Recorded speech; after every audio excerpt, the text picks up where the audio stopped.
Welcome. Welcome back to Safa's Unscripted, episode 141, boys. Round 5, URC, done and dusted. Firstly, I'm not even going to let us do introductions or anything. Brevan, my man, another lovely little red card. The Bulls love their cards. They love a little controversial decision. Bottled it against the Scarlets. I'm not even going to let Brett say hello. We're just jumping straight into it. What are you thinking, Brevan? Well, first of all, I'm not going to just jump straight into it. Hello, gents. Hope you're well. I'm not, but it's all good. We'll talk now. This is my therapy session. Look, I think disclaimer before anyone types in the comments because they don't watch further than 2 words. Scarlets, fair play. Congratulations. You deserved it. It was not because of any call. We lost the game. You beat us fair and square. Because I will criticize the Bulls later on in this video. But I want to start with something, right? And it's pretty obvious to everyone what it's going to be about. And it's obviously the refereeing situation. Now, gents, I don't know what more, and I'm not saying this as a Bulls fan, right? I'm saying this as a rugby fan, like a genuine rugby fan. And I'm probably going to get a lot of smirks and laughs for this in the video between you guys and whatever. But honestly, I just don't get it anymore. I don't understand anything to do with the rules anymore because, well, it's not even the rules. It's just how they're consistent with the. Let's put it that way. The consistency is dog shit, absolute dog shit. If you look at, sorry, I'm going into a lot of detail, but yeah, it's. Brevan, I just want to add on to it, and you can use this to rant even further. The exact same thing happened, just on steroids, in the Edinburgh game. Like Edinburgh and Cardiff, Edinburgh got a guy sent off for literally the exact same thing, but it was only a yellow. And they said there's the world of mitigation. I was like, well, that was way harder than the Bulls one. It was literally pure upright, head-on-head collision, yellow card. Let me take you back even further. Do you remember Curtly Aronson getting absolutely smashed out of this world against Leinster last season, yellow card? But this still standing stuff after last week as well, right?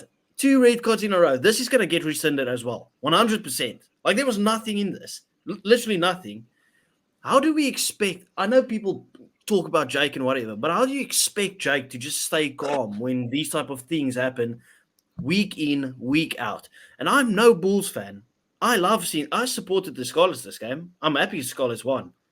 But officiating as bad as this, and it's not even just a red card, because I spoke about the scrums as well.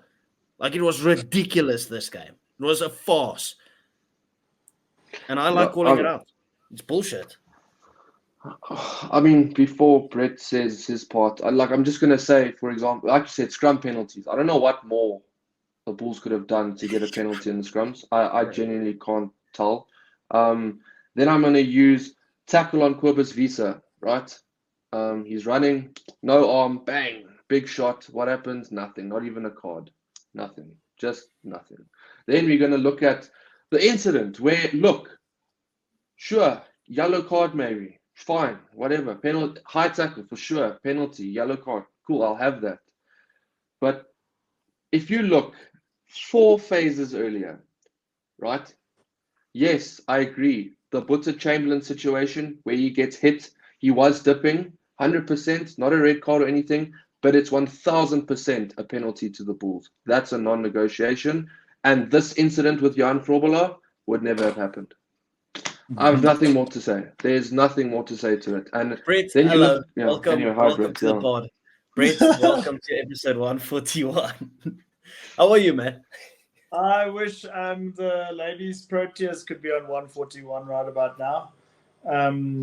But yeah, so obviously watching the game as a neutral because I'm neither one of those 2 fans, but I wasn't supporting Scarlets. I actually want the Bulls to do well. Because I feel this is the Bulls here. They thoroughly deserve a damn URC trophy. But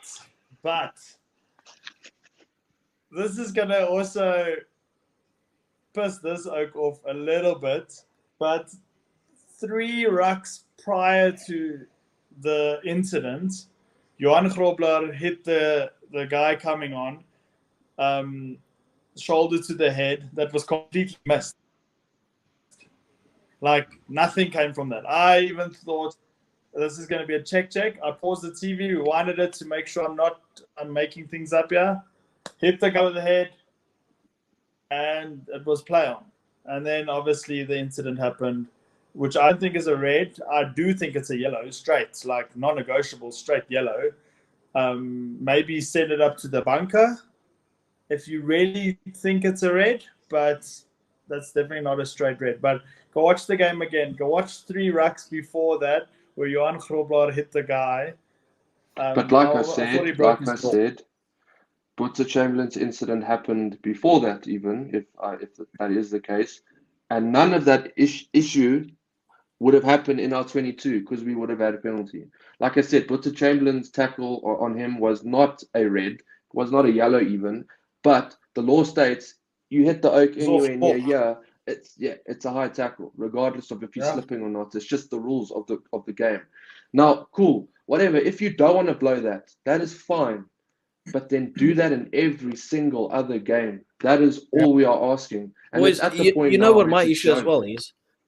My issue is, like, we talking about this, but what I've just heard is in the space of 5 to 6 phases, 3 wrong calls has been made. Either it's not been called, or it's the wrong call, or what did you say? Like inconsistency or whatever. Like a missed call of Johan Grobler, a missed call of Boeta Chamberlain, and then the red card just randomly. That's 3 wrongful decisions in 6 phases. Now, I said this last weekend, right? I don't want to go off on refs or anything. That's not my point. I'm not telling people to go and slaughter them in their comment sections or attack their families or whatever, right? But if we want to hold coaches accountable, we want to hold players accountable for their bad performances and stuff, which we will do in this video even, and we name drop them. You should be holding a ref accountable as well. This is his job. He's still got his TMOs there. I understand that mistakes can be made, right? But seeing these type of calls day in, day out is an utter farce. It is ridiculous, and it should be called out. Like this protected species, I'm done with it, right? Like I'm fully done with it. I don't agree with the people attacking them, but when you're bad at your job and we have no issue calling out the other people, then you have to be called out as well because you are a main person in this game. Like the game can't take place without a referee there, right? So when you're bad at your, because let's not act like that red card didn't affect the game.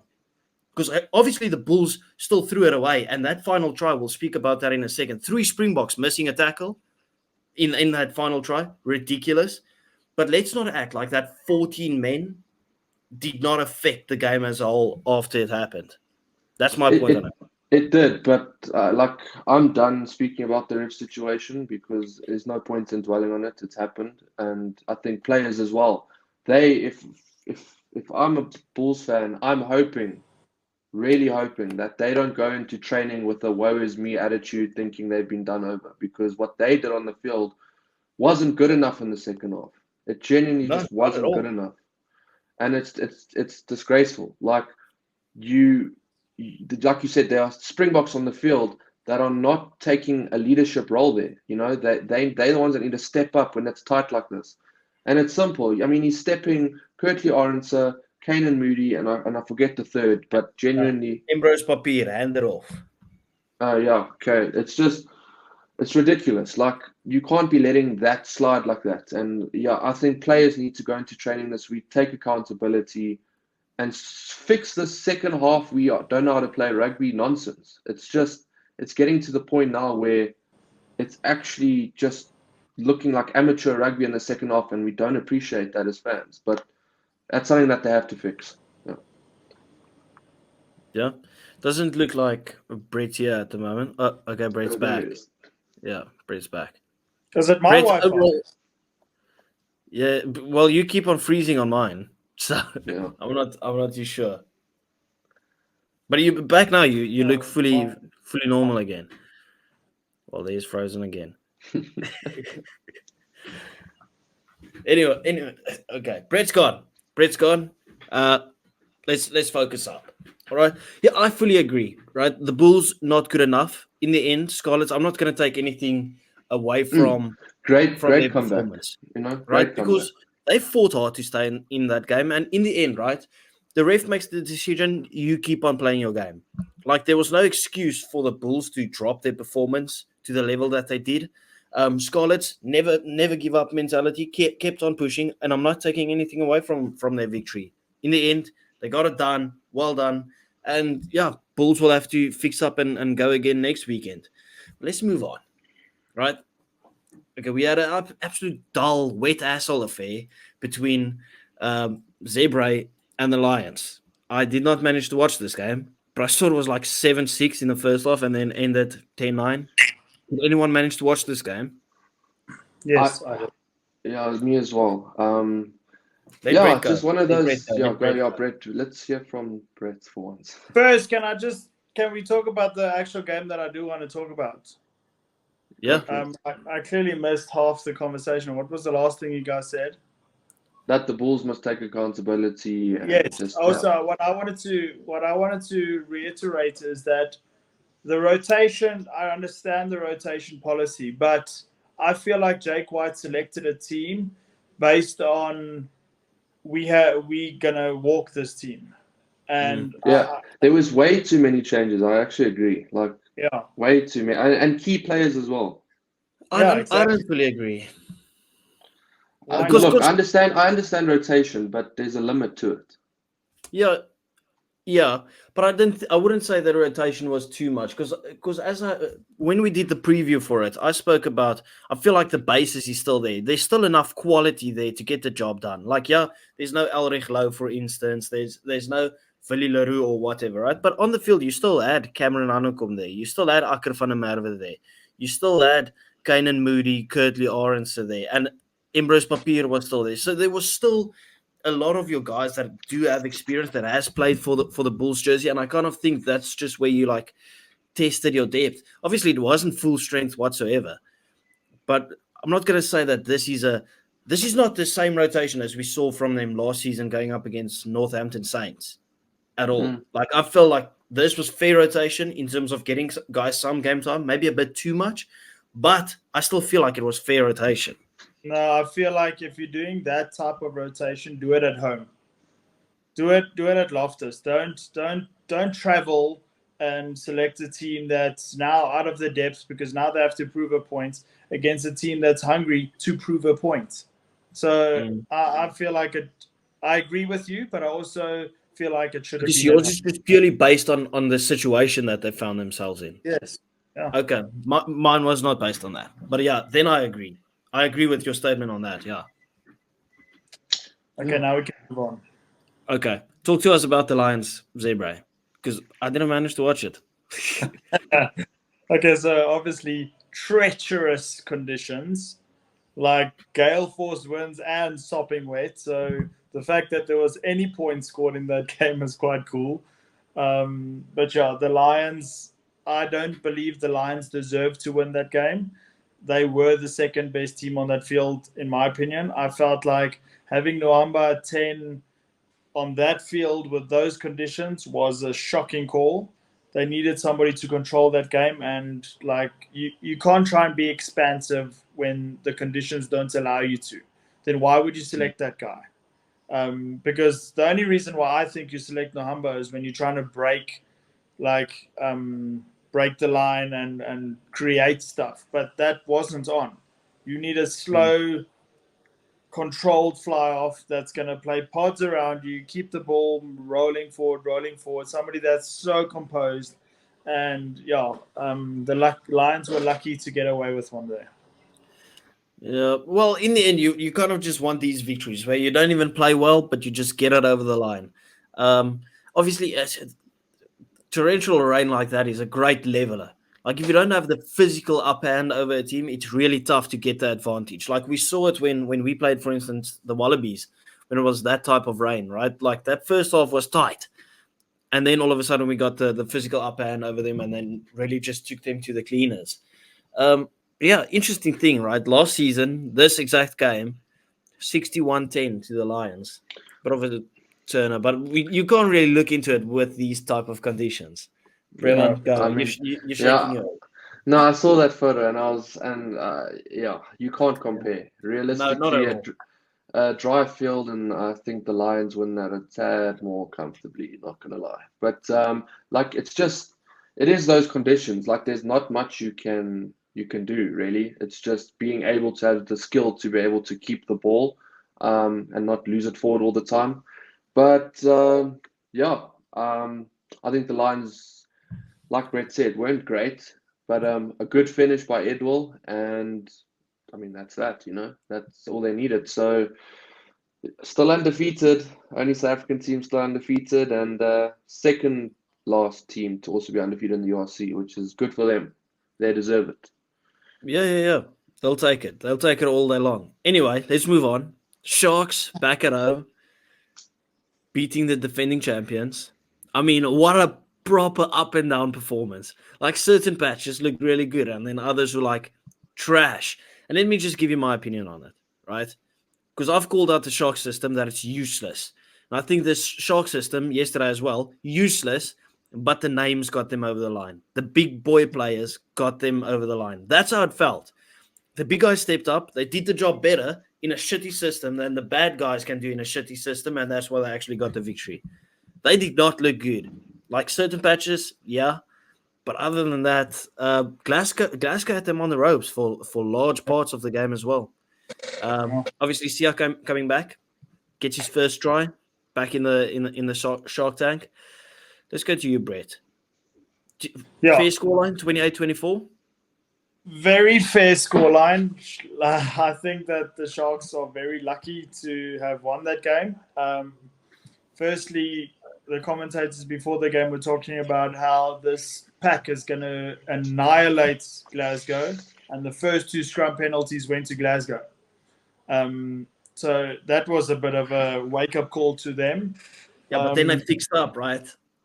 Yes, but again, going back to the refereeing, Ferguson got blown for hinging when it was Vincent Koch that fell to the ground. So, and then they get a penalty, go up 3, which, like, even the South African commentators were a bit shocked by that call.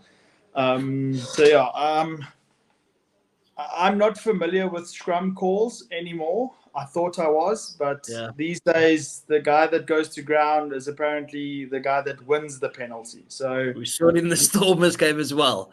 Like that too. Yeah. I was just like, what are we doing? What is going on?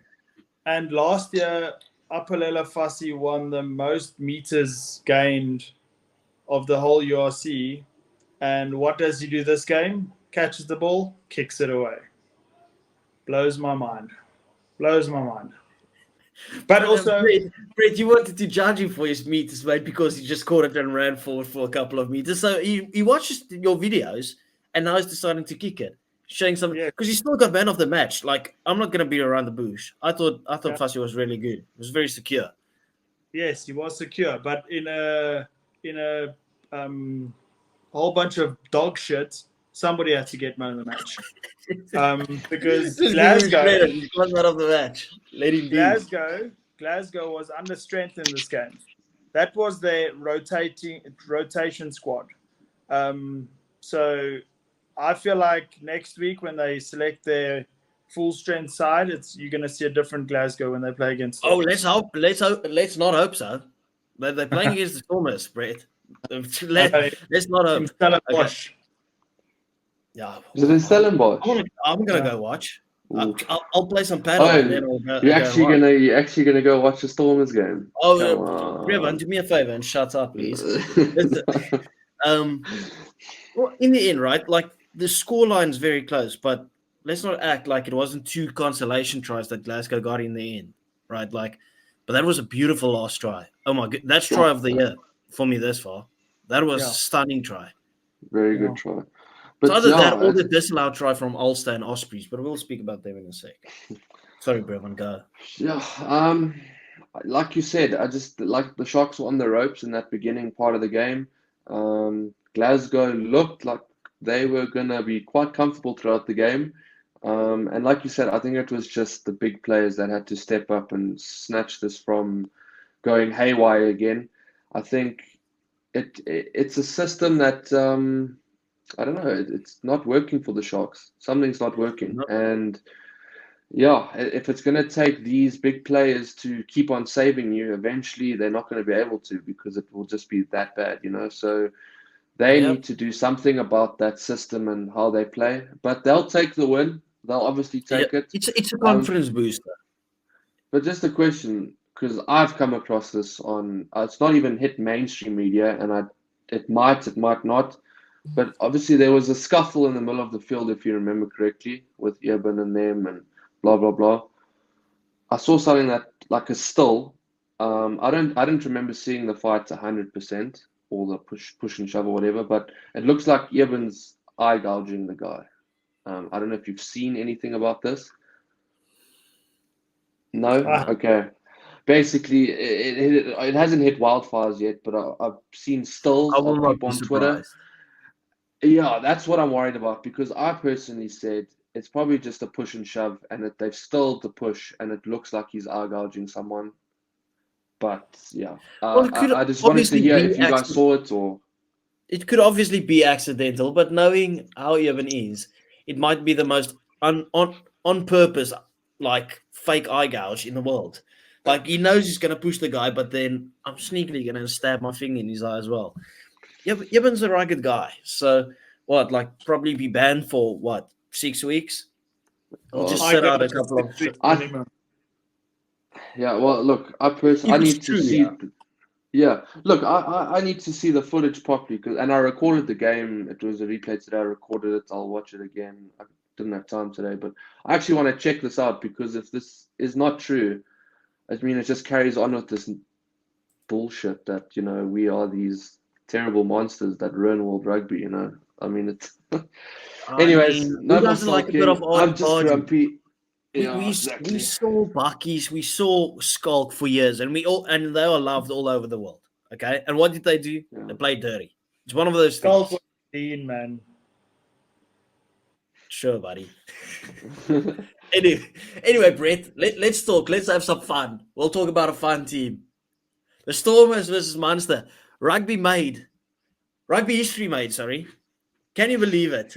Not the first time that we beat them in Cape Town. The first time that we beat Munster. It's glorious. That is sexy. Yeah, Was I got that. was I a got great that one. performance. The only pick I got wrong on SUPERBRU was my own team. I also went for Munster. I said Yeah. I'm predicting on the video my own team, but SUPERBRU I went the other way. At least we picked. Yeah, I forgot. This Oh I didn't my even God. pick. No, I'm a busy man. I'm sorry. I'm trying my I've best at told these him moments of many time. times to do his picks while he's sitting and filming. No, that's not true. Are you a busy man, Brevin? Are you a busy man? With varsity, very. So, yeah, it's very busy. Bro, Nah, I don't need no gaslighting. Don't start. Like, nah, don't start. but it's the wrong day to pick on him with the SUPERBRU. Bulls have lost. Only one problem at a time. Okay, we can do it tomorrow again. But anyway, Stormers got the victory. We are happy. We are happy about it. But let's not act like that scoreline isn't a bit flattering, and let's not It's- act like we played great rugby. It's At very certain flat. points, Yeah. yeah. At certain points, we looked good. Other points, I was like, we look like Viapia. It's not good. Yeah. So Unforced errors. it's the first time in a long time that up until like 72 minutes, I still wasn't convinced that the Stormers were going to win. Like I was nervous that entire game because the Stormers played like absolute dog shit. It was so bad. Oh my word. Like our 8th man can't hold on to a ball. Our Joseph Number 2 Dweber can't. throw a line out to save his life. He can't hold on to a ball to save his life. Keke Morabe, we had this argument where you said, does he have the worst hands in the team? And I said, nope, Joseph Dweber does. And a second later, Joseph Dweber drops the ball. Oh, my word. That was really a shit show. Finally, we got a Damon Williams so that we can all like start praising again. Yeah, but the thing is like it was all you could see what we were trying to do, right? But the unforced errors from both teams, right? Because Munster had a ton of unforced errors as well. We stole all their lineouts as well. They couldn't win their own lineout, but they won all of our lineouts again. Like it was just a total mess. Yeah. But I'm just glad that you could finally see some creativity, even though we knocked the ball. But you could see something in the water there. It looked like we played with some added flair or anything like that. So I'll take the victory and I'll run with it. And as you said, Damon Willems, best player in the world, back again, baby. Brevan, what are we saying?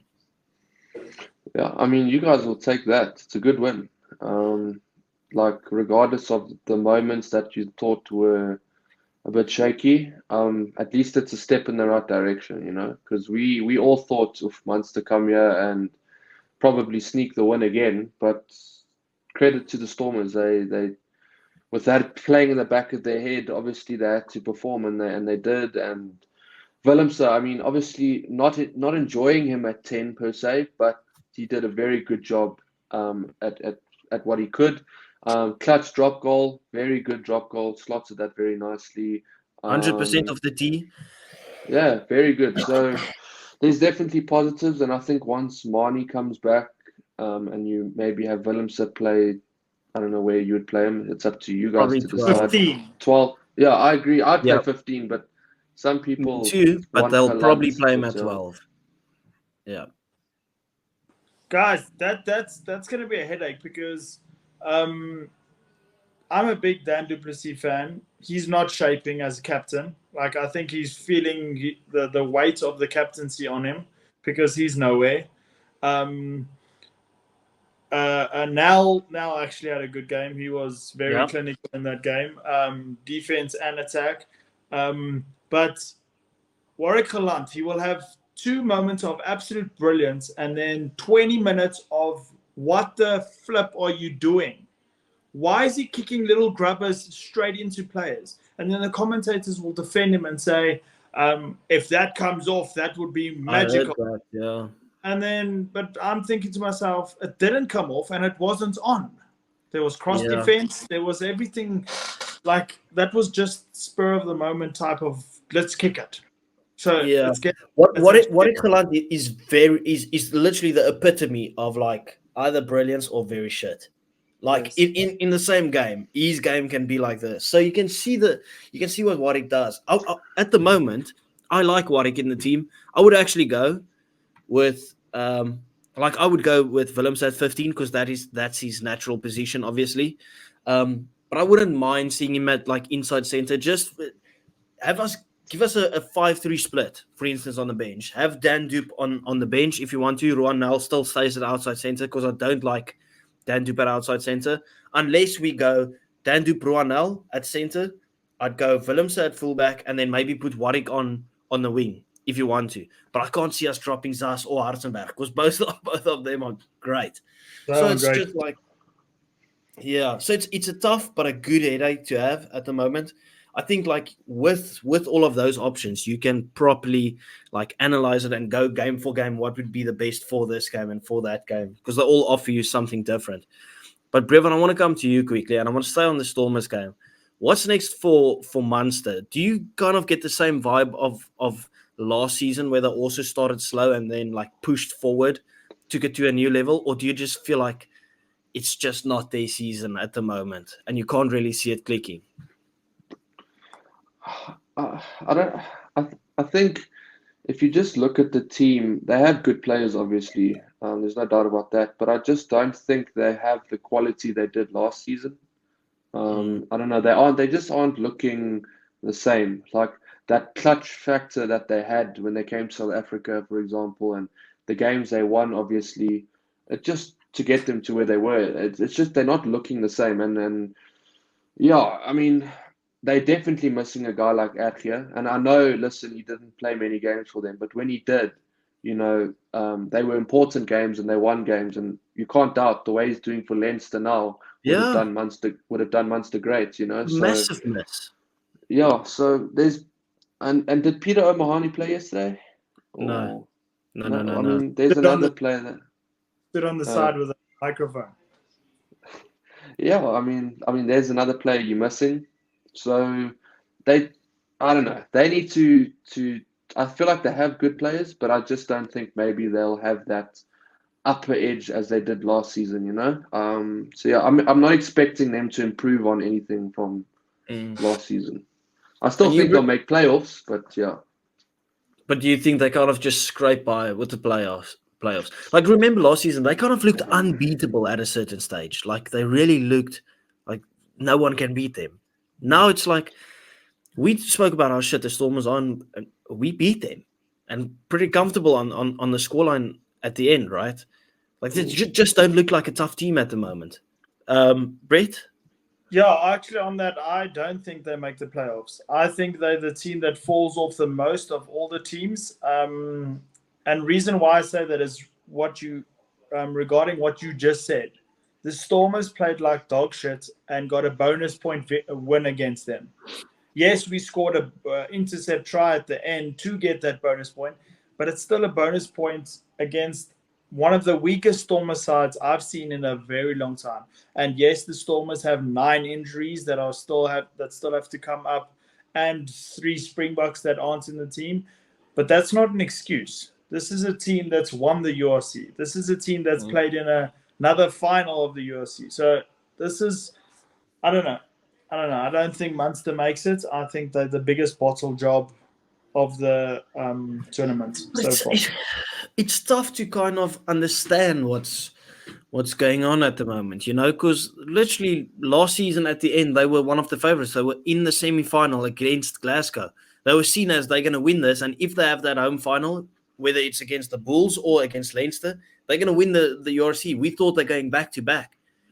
And in a few short months, we're talking like this, and it doesn't even feel like a flip-flopping opinion, and it reeks of the same thing of last season, where it was like, okay, they're not looking good at all. But then last season we could have said, listen, they had all these injuries and whatever. But now it just feels like, I don't know, it just feels like they're a bit complacent at the moment. Anyway, let's move on to the rest of the games. Okay, so started off the weekend, Ulster, Ospreys. We predicted Ulster to smash them. Ospreys injury plagued at the moment. Ospreys looking good. Looking really nice. Jacob Stockdale could get an Irish call up. I wouldn't be surprised. He's playing some good rugby. Yeah, I don't think that, like, Ospreys for me is like they're reminding me of Argentina. It's like you don't know what game you're going to see this week. But they do have the coolest kits in the URC. Yeah, so I don't have a lot to say on Ospreys, but yeah, and Stockdale, great. I don't know about coolest kit. I like that Bulls away jersey. That white one is pretty sexy. The Stormers one is. I mean, I like the Stormers home. Okay, we're not going to do this where we give each other compliments on our jerseys. No, but I dig the names on the shirts. Who wouldn't like that? Jeepers, creepers. Forgive me for complimenting something. No, Brevin, I do like that as well. Like those little subtle details. It's nice. Yeah, it's a very nice avatar. I don't. I like bold and out the box and weird, and I think Ospreys does exactly that. Brevin knows I like over the top. Okay. Yeah. Brevin, did you have anything to add to the Ulster Ospreys game? Well, I didn't watch it because I was watching the Bulls, but yeah, it's a good win for Ulster. They'll take that for sure. And yeah, Ospreys, like Brett said, just too inconsistent. That needs to be fixed. Otherwise, yeah, good win for Ulster. Congrats. Yeah. Let's move on. Edinburgh versus Cardiff. Massive win for Edinburgh. But these are 2 wins in a row now for them. They obviously beat the Stormers, got their bonus point, and they beat who did I just say? Cardiff by a bonus point. Brevin, do you remember start of the week before last weekend, we said, listen, Edinburgh, they're sitting last with a minus 44 points difference. That's just how close this tournament, I know it's only round 5, but how close it is. After those 2 victories, they've gone from 16th to 6th. That is a ridiculous jump. Like it just tells you, like Stormers could have been 1-5, like we said, but it's not all doom and gloom. Just a couple of victories, confidence booster, and you're right up there once again. But yeah, they spanked Stormers Cardiff have, at home. Stormers have a game in hand. Yeah, fair enough. Let's say if we take 5 from that one, yeah, all of a sudden we're on 15th, and that all the 15th. Sappers have a game in hand at the moment. So yeah, I mean we so all can then all of a sudden capitalize we're on all that. in the top 5. Get in. Top 5, top 6. Yeah. But anyways, let's hope we can capitalize on that. That would be great. Bulls. Yeah. Cough, cough. Yeah. Okay, did anyone have anything to say about this Edinburgh game? Did anyone watch it? I did. I want to talk about the Scarlets fly-off. Scarlet fly-off, back to the Bulls. Yes. Not the Scarlets. The Scarlets. Cardiff. Yes. No. Scarlets fly-off. So going back to the Bulls. Okay. Yes, I forgot to mention it just now because I mentioned it when the game was on. Remember, I said this fly-off is something else. And obviously, me being a fly-off, I noticed these type of players, and I think that this fly-off of Scarlets is gonna be like he reminds me of a James Hook, like the Welsh great fly-off. I feel he's gonna be on that level. Like this is Oak to look out for. I forget his name, but soon we'll remember his name. Yeah, possibly. Doesn't Costello also play for them? Yeah.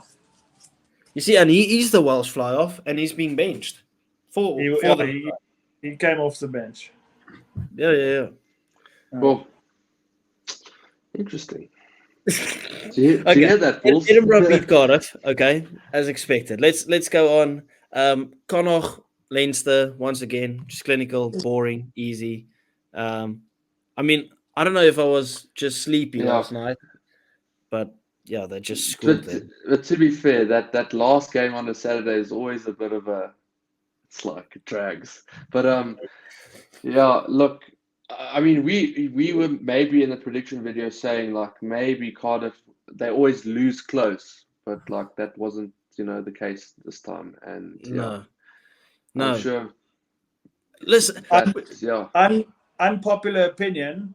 If Archie can stay injury-free by the end of the year or by the end of this URC tournament, he's going to be dubbed as one of the best locks in the world. This is 2 games now that he's pretty much obliterated his opposition. He carries the ball in one hand as if he's playing against little kids. Even when he scored his try, he pretended to throw the ball down and it wouldn't, so he used his boot to get the ball out of his hand just to rub it in that this oak's not so big. Ball. Yeah. So and he's playing so well. He's running well, he's offloading well, he's stealing line-out balls. He's right up there. Brett, do you remember how we spoke to some Irish fans on another app that were like, Archie's not even going to start for Leinster. Don't even worry about it. He won't really play for Leinster or whatever. We don't even want him. All of them love him now. He's one of those guys you hate to play against him, but you love it when he's there because he's like a character. He's still this Viking guy. I know he doesn't have this long hair or whatever, but he's a character, and why wouldn't you love it? And he's insane at rugby. Absolutely insane. But Brevin, you just mentioned like those final games on a Saturday drags. It would be so much more fun if we did, for instance, take a note from the Prem, put those final 2 games that are like played at 10 o'clock at night, put it on a Sunday. Give us something on the Sunday to look forward to as well. Like even if you put it at the same time, just put it Sunday afternoon, the same as you do the Fridays. You can put it at the same time. You can watch that. Beautiful. I agree, but I also don't agree because maybe make it a Friday night instead of a Saturday night because like life gets busy, especially on a Sunday in this household. I might. Would you rather have a game before the, let's say, 9 o'clock game for us, 9 o'clock our time? Let's say a 7 o'clock game and then a 9 o'clock game. So it's 4 games because you're playing 2 at the same time, obviously. Yeah, so I I like that there's a 9 o'clock game on a Saturday night because I don't go party and stuff like you guys. Or like, Who says, yeah, like don't you, bring me like into you, this nonsense. like I you. watched the game. I was tired. I told you guys I was tired. So You just played paddle, but if you got invited to a little tootski there, you would have said, I'm coming. I would have been wide awake. I would have been wide awake. Trust me. I wouldn't have been awake now, but I would have been wide awake then. Anyway, Dragons Benetton. I thought we might see an upset. I thought Dragons will take it against against Benetton, home ground advantage. But in the end, not to be. Who doesn't like it when Benetton actually wins a game? So yeah, they're getting on. Well, same WhatsApp group as Edinburgh, right? Because they would like down at the bottom, scraping the bottom of the barrel. 2 victories later, Sharks and Dragons, 8th place. It's crazy. Anyway, did anyone want to say anything about that, or are we just wrapping it up? No, let's wrap it up. Thank you for subscribing to our channel. Yeah, thank you for watching. Thank you for loving. Thank you for subscribing. We will see you on Wednesday. We are sorry that this little shit show of an episode was all over the place. It's tough out there. Thank you. Bye.